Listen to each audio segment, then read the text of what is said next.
friends, this is Waylon, and I'm here with my friend Aaron Michael of Earth Love Gardens. And we're today going to talk about how we're kind of being awful to our planet in terms of our yards, and we don't have to be. Like, we could actually help save our planet, Yes. or heal our planet through our yards. Yes. So to me, this is a super fun conversation. I'm really honored, excited to do this with Yes. you, as is Winnie, clearly. So let's just jump right into it, and then we can kind of backtrack and talk about how you got into this and some personal story. Sounds good. But without further ado, like, what's maybe your top way that to be nice to your yard or to not be mean to your yard, like something to stop doing or to start doing Yes. that most of us don't know about? Yeah. So if you have a yard landscape, the best thing you can do is be as environmentally friendly as possible to it. Many people know, but if you don't already know, having non-native turf grass, your regular grass, takes a lot of water, and many people apply a lot of pesticides. So, Right. And why is a lot of water bad? Because I think that argument gets used for people who want to put on plastic turf, which is however you're saying, PFAS, yeah, PFAS or something, yeah, which is like the forever toxic chemicals. right. So why is using a lot of water bad? Yeah, so yards typically, it's a crazy number of like tens of thousands of gallons a year that an average landscape, grass landscape uses. Yeah. So in a world where we're getting less water, it's important to conserve as much as you can. It also saves you money. Right. And like, I think 10, 12 years ago, Elvin, we covered some documentary.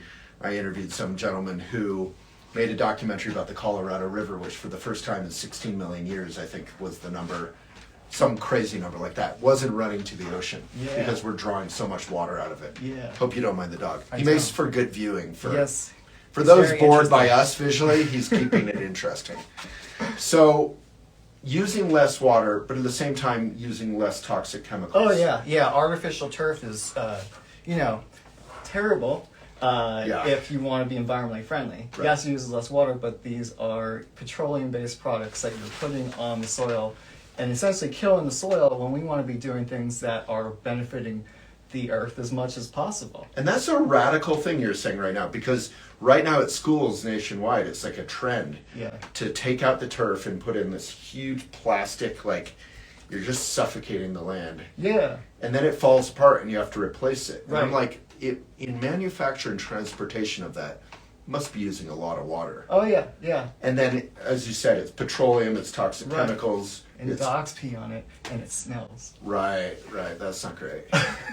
So, and then, there's this huge power to, even the worst lawn will put some moisture into the air and cool things. Yeah. But if say you're a family in your yard, you want an area of perfect grass for your kids to play on. Of course. Are there better alternatives? Yeah. It would be best to conserve the amount of grass that you absolutely need. Yeah. Because, Smaller area. Right, yeah. And then where you can, remove the grass. And one great thing to do, or two great things to do, would be to plant pollinator-friendly plants with native plants, to your area. And support pollinators are what? They're bees, Yeah. other stuff though. Yeah, pollinators are insects and other species, like hummingbirds, that pollinate flowers. And this is an important part of our ecosystem. And we want to do what we can to support the habitat for these beneficial species. And there's kind of like two audiences. One audience, this is really obvious and inspiring. Another audience, you're like, why do we need insects? I mean, frankly, you know? So can you remind us, like, why do we want butterflies and also the less charismatic insects and bees and, all that? Birds. Different studies showed that double-digit decline in populations of bird and insect. You're being species. polite. It's like it's like in your article, I think 70%. one study shows like 70-something% decline in like the past like 30 or 50 years for insects. For certain species of insects. Yeah, and it's like 50% or something in the last 50 years for birds. Like, I mean, it's right, startling. Exactly. Yeah, and why do we want them? Because we don't know what a world looks like without them, and they're all important parts of the ecosystem that Right. if you remove it, Yeah. who knows how, it could all collapse. It's a little bit like saying, why do we need these different parts in my car? Right. It's like you take out enough parts. Right. Maybe you can get away with one or two for a little while, Yeah. but it's going to start not working. And our Exactly. ecosystem, our world, needs everything to work together. Like, Yeah. I grew up in Boulder. We had no rabbits in Boulder growing up. Not until like 10 years ago. And then suddenly there are like tons of them. As you know, there's bunnies all over Yeah. Boulder. And I don't, maybe you know more about it, but someone said, well, it's because we're killing all the coyotes. Mm-hmm. So I don't know if that's true, but when the ecosystem gets out of whack, Right. weird things start happening. Exactly. Often not cute, like bunnies are cute. Yeah. Yeah. So, my old friend Laura Ruby, who has been on the show, permaculture professor, she moved away years ago because she was like, Boulder's getting way too dry. Yeah. She bought a big farm outside of Asheville before it was cool. Yeah. So it was actually affordable at the time. She was smart. Mm-hmm. She taught me about, like, anytime I plant a tree, to think about one or two things, which I know you know about. So what should we think about with trees? Yeah. I'm in the camp of planting native trees when possible, because that it supports habitat for the ecosystem, as well as, like, here in Colorado, it uses less water than non-native tree species. Right. So native, the virtue is it's developed over centuries and millennia Right. to be appropriate to the water it might get in this, in Colorado Yeah. where we're at or wherever people are at. Right. And if it's not native, climate appropriate. Yes. Yeah. Yeah. Like some plants, like from Arizona, especially as the climate shifts and it gets drier and hotter. Yeah. We can bring those up because the insect populations, other species, are also going to adapt. Yeah. And there are some really pretty plants that we can find south of here as well. It's crazy. Like in I'm vegan, but like lobster fishing is all moving north. Maple syrup, which I do love, is all moving north. Like things are shifting quickly. Yeah. It's a little scary. Yeah. Like Colorado might become, instead of 4 seasons, more like you're saying, more like Arizona. Right. Yeah. So we want to do what we can to bring it back and to look forward into benefiting the planet as well as ourselves. Right. Which we're part of the planet. Sort of the same thing. Yeah. Exactly. Yeah. We're part of the ecosystem, whether we think about it or not. It's easy to forget that we are, though, when we like have a TV and we have our video games and we're driving around in our bubble and I always laugh because I bike everywhere and I'm wearing like 4 layers and a hat. It's snowing, and then I go meet someone for lunch or coffee and they like walk in like a light hoodie that's open and shorts or sweatpants. And they're like, why are you wearing so much stuff? They always say that. They're like, haha, look at you. And you're like, well, it's cold outside. Yeah. But you forget that. We divorce ourselves from our world Right. often. Yeah. So maybe on a sort of spiritual level, since I was haranguing about that, how do you, maybe this goes back to how you got involved in what you do, but how do you try to reconnect with our world and in a healthy, loving way? You talked some about that in your article. Yeah. If you look at the article. Yeah. On And the we'll link to Journal. it and all that. Awesome. I started my company Earthwell Gardens in 2018, and it was like love at first sight. Like, I'm from Florida, and being from Florida, it was so hot and humid. So I really didn't enjoy being outside. And when I moved to Colorado, I fell in love with being outside here. And, I learned of the importance and just, of connecting with the earth and working with the earth and how much the earth can support us when we support the earth. And it just was like, it was a passion and a calling that I've been listening to ever since. And it truly is amazing to reconnect to the earth, which, in being disconnected with the earth, I feel is like the background of so many of society's issues. That if we can find that reconnection again with earth, within ourselves and with each other, that's what society may be missing, and it just makes things, have that essence that life, I feel, is all about. Yeah, that's beautiful. So for people who aren't you're incredibly skilled and knowledgeable.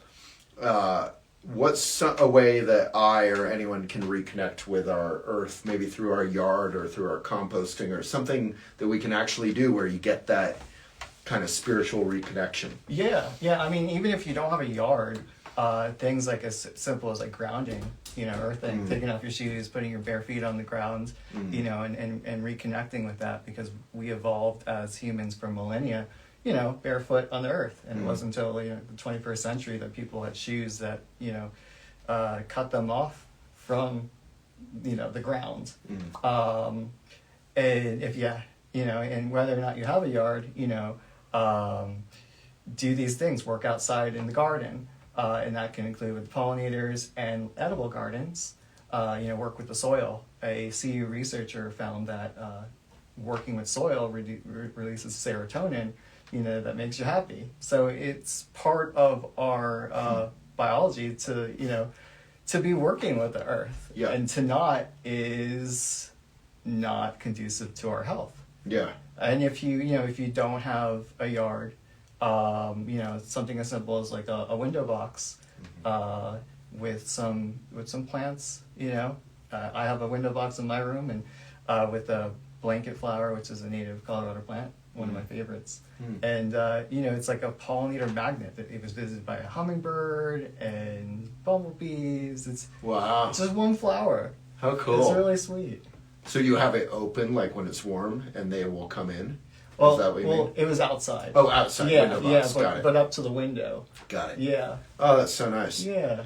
And then is there some way you keep you put something on the glass so the birds don't just fly into it? That's recommended. Yeah. Like a transparent, reflective, plastic, decal helps with bird strikes. Yeah.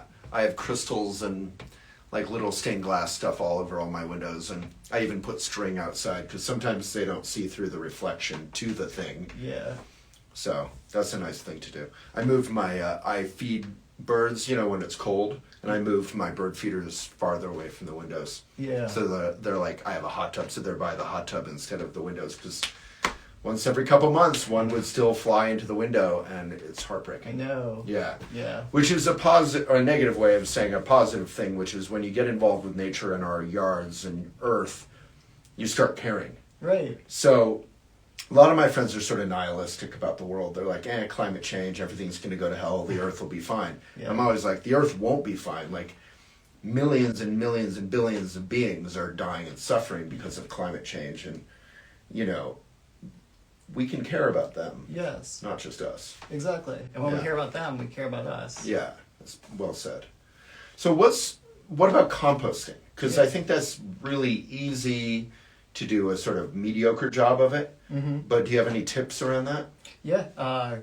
Compost as much as possible. And that includes, we were talking about leaves, because leaves add carbon to the compost. So you want a good balance of carbon to organic compost, like your food scraps. And and you don't put meat and dairy stuff in compost. No bones. And now tea bags are a big thing. You can't put in compost like 85% of the time. Most tea bags are now nylon. But many are still, so you have to check. Yes. Many are still paper or whatever. Yes, and if you have your own garden, especially if you have like edible garden, in the spring you could top dress your garden bed with your compost so that you always have the darkest, richest soil in a closed loop system of growing, using your food, That's composting. great. Yeah. Closed loop, for those who don't know, means like you have your coffee and your apple and your whatever, and then you mix it, you compost it, and basically with composting you're layering, right? Do you want to say a little about that? Well, that's with sheet mulching. Oh, okay. So if you are wanting to kill your grass, or want to, if you have like a really like not, very vital part of your yard, it's just like, not great soil, sheet mulching is a great way to kill your grass and to improve the quality of your soil. I meant just like layering when in your compost bin or something, but you can compost. A lot of people in apartments or whatever using a composter, right? Yeah, there's multiple ways to compost. So what ways would you recommend for composting? Yeah. At home, in an apartment, backyard. As simple as having a composting bin, which Okay. you turn over. Yeah. And I know it's made of plastic, Yeah. but a lot of times you can find them used when people move. Right. Those bins Marketplace or Craigslist or Yeah. yard sale. the Yeah. ones that turn. I've heard Yeah. good things about those because Yeah. it makes the job a lot easier. And they're black, so it gets hot. Exactly. Yeah. And then what else? Oh, and then the closed loop. So then you compost, you put it on your plants and your flowers in Yeah. your garden, and then you get to eat more stuff, or the birds do, or whatever. Exactly. Yeah. Yeah. Closed loop systems, and we mentioned permaculture a bit. We want to do things that, just make intelligent sense and benefit in abundance the soil, our earth, our lives, things that just make sense and don't, take outside resources, which we don't know, can be exploitive of the earth, Yeah. as well as we don't want to waste. One of my pet peeves is, and my mom, who's wonderful with the earth and gardening, does this. Like it feels like it's very normalized. It drives me insane. Is people they go to their grocery store or hardware store, driving, and then buy earth, often organic, in plastic bags Yeah. that have been shipped all over the country. Right. What's an alternative to that? Instead of just being judgy or whatever, what's a happy alternative to, if you need good earth? Obviously compost, you can Right. create your own. Exactly. What else? Yeah, or you could support a local landscaping yard. There we go. Yeah, which Nice. they can either deliver it, or what I do Mm. sometimes when I need to is I have sandbags that I'll go up to the huge pile of soil and put what I need in the sandbags, and they're pennies on the dollar what they charge because they're making money off of large bulk amounts. Right. But and it's a lot less expensive. So than it's when you way buy it. cheaper. You're Yeah. not going through single-use plastic bags, and you're not shipping it all. Shipping earth. I Right. mean, it's so heavy all over the U.S. and heavy matters in terms of, again, burning gas and polluting. Right. And ultimately, what a lot of people want is that good organic earth. So it's kind of a painful hypocrisy to me Yeah. that we're kind of like, I'm getting my little bit of earth, but I'm polluting on every end of it. It's the opposite of closed loop. Right. Yeah. What are some other problems or issues, like maybe gas-powered leaf blowers or something? What's an alternative to that? Yeah. Gas-powered leaf blowers, surprisingly, they put out a lot of pollution into Yeah. the air. Yeah. To the point where is that like actively bad for your children? Yes, it's Yeah. really bad. Yeah. Yeah. So using an electric leaf blower is at least one good alternative. Or then it's about raking your leaves, because in raking my leaves with a really large rake versus using a leaf blower, I'm like, psh, throw away the leaf blower because the rake is actually more efficient. I'm like, why are we trying to complicate this? Yeah, it feels like we're always trying to invent our way out of like even things that are working. Yeah. And electric powered leaf blowers, there's rebates for those often. Yeah. So those can be super affordable for people who aren't convinced about rakes. Right. And then what's the ideal? Because I know there's a Yeah. trend we talked about. Right. Yes. Nature doesn't rake its leaves. Right. So the most basic thing you could do is let your leaves be in your yard. Yeah. Of course, this could be detrimental to your grass. So what you could do is rake them away from your grass and put them in piles, like in the mulched areas that's cool. around your garden, in the Yeah. perimeter. And, this creates a natural mulch, as well as insects. They like to nest under these Yeah. leaves. So you are letting these insects also give them this winter habitat to live, so they can, they can be birthed in the spring. Yeah, that's really helpful tip because I leave my leaves, but I often feel a little bit mixed about it because it does suffocate some of the area where Winfield or my puppy will play. Yeah. But more importantly, I actually think I'm like tromping all over a lot of it, and I know the insects like to nest there. Right. So I'm like, oh, am I killing them? So if you put them in piles, the sooner the better, I would anticipate. So you're not moving all the little whatever, their nests. Yeah. So bees and all kinds of things will just like camp out Yeah. or give birth to their young underneath the leaves. Yes. Yeah. As well as the stems to your plants too. Oh. So what you want to do is avoid doing like a fall cleanup of your yard by cutting down to the ground your dormant plants for the season, because insects they also. I see what you're saying. Yeah, they also. So in the grass stems and all that. Yeah. So leave some, or leave all of it. If you can, Yeah, and then they say about when the average temperature is about 50 degrees or above, closer to the springtime, then you can do your cleanup so that you start fresh in the spring.